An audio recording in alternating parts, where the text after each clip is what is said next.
الحمدللہ رب العالمین والصلاة والسلام علی سید الانبیاء والمرسلین وعلی آلہ واصحابہ وبارک وسلم تسلیما کثیرا کثیرا اما بعد فاعوذ باللہ من الشیطان الرجیم بسم اللہ الرحمن الرحیم۔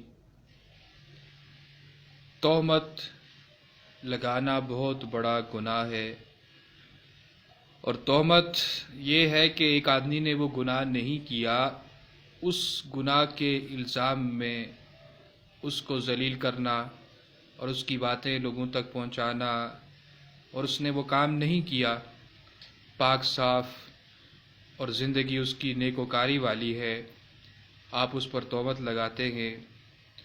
تہمت کا گناہ، اس کی سزا دنیا میں بھی بعض اوقات مل جاتی ہے، آخرت میں تو ضرور ملے گی۔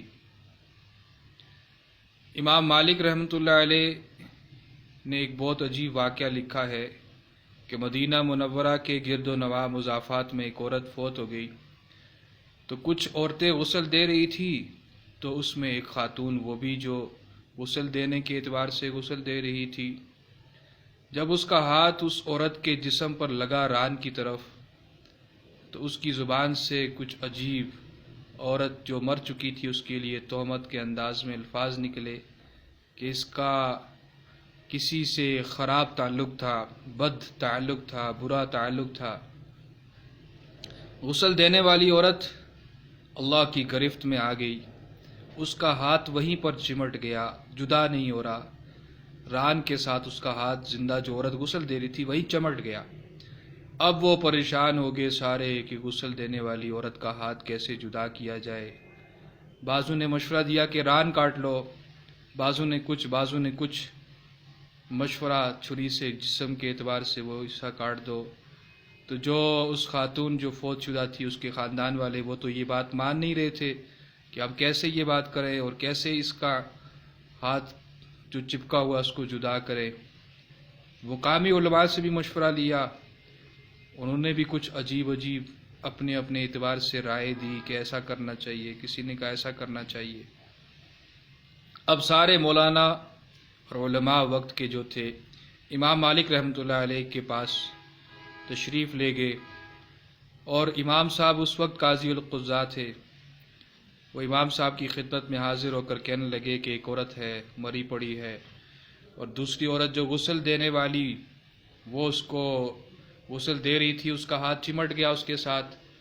اور اس طرح کا واقعہ ان کے سامنے جب پیش ہوا ہے کہ وہ 3 دن تقریباً اس سے زیادہ گزر چکے ہیں، ہاتھ نہیں جدا ہو رہا، اب کیا کیا جائے۔ یہ سب واقعہ امام مالک رحمہ اللہ نے سنا تو پریشان ہوئے، کہا مجھے اس موقع پر لے چلو۔ اب جب وہاں پہنچے تو پردے میں اس خاتون سے بات کی ہے کہ جس کا ہاتھ جنازے کے ساتھ چپکا ہوا تھا، اس سے پوچھا کہ بھائی بتاؤ کیا ایسا تم نے کیا غسل دیتے ہوئے؟ تو کہنے لگی کہ میں نے اس کو اپنی آنکھوں سے ایک موقع پر ایسے دیکھا تھا کہ یہ گھڑا لے کر اپنے سر پر پانی کا بھرا ہوا اٹھا کر کسی کے گھر سے باہر آ رہی تھی، تو میں اس اعتبار سے وہ جو بات تھی مجھے بری لگی، تو میں نے کہا فلاں شخص سے اس کے برے تعلقات اس گھر کے مالک سے۔ اب یوں یہ لفظ میں نے کہنے تھے کہ میرا ہاتھ چپک گیا۔ امام مالک رحمہ اللہ نے قرآن پاک کی طرف نظر دوڑائی، اور قرآن پاک میں سورہ نور کی آیت نمبر 4، جس کا ترجمہ جو عورتوں پر ناجائز تہمتیں لگاتے ہیں، ان کے پاس اگر 4 گواہ نہیں ہوتے تو ان کی سزا یہ ہے کہ اس کو 80 کوڑے مارے جائیں۔ تو ایک مرد عورت پر تہمت لگائی، تو نے ایک ایسے مرد یا عورت پر تہمت لگائی، تیرے پاس کوئی گواہ نہ تھا، میں وقت کا قاضی القضاء اس کا فیصلہ کرتا ہوں کہ اس کو 80 کوڑے مارے جائیں۔ اب جب کوڑے مارنا شروع کیے، 1 2 10 20 50 حتیٰ کہ 70 کوڑے لگ چکے، 75 کوڑے لگ چکے، ہاتھ جدا نہیں ہو رہا، جسم سے چپکا ہوا ہے۔ جب 80 کوڑا اس کو 80واں کوڑا لگتا ہے، 80 کوڑے پورے ہوتے ہیں، تو اس کا ہاتھ اس کی ران سے جدا ہو جاتا ہے۔ تو یہ دنیا کے اعتبار سے بھی بعض اوقات پکڑ آ جاتی ہے۔